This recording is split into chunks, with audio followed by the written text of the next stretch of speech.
I don't know about y'all, but আমি শীতকালে everyday স্নান করি না, আর যেহেতু করি না তো আই রিসেন্টলি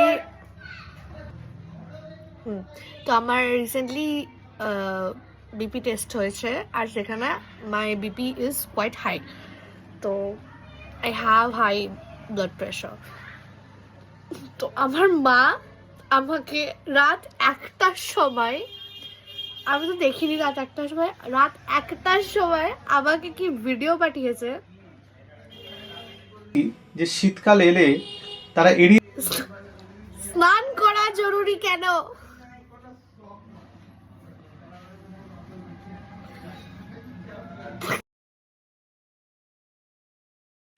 অনেককে দেখেছি চলেন স্নান।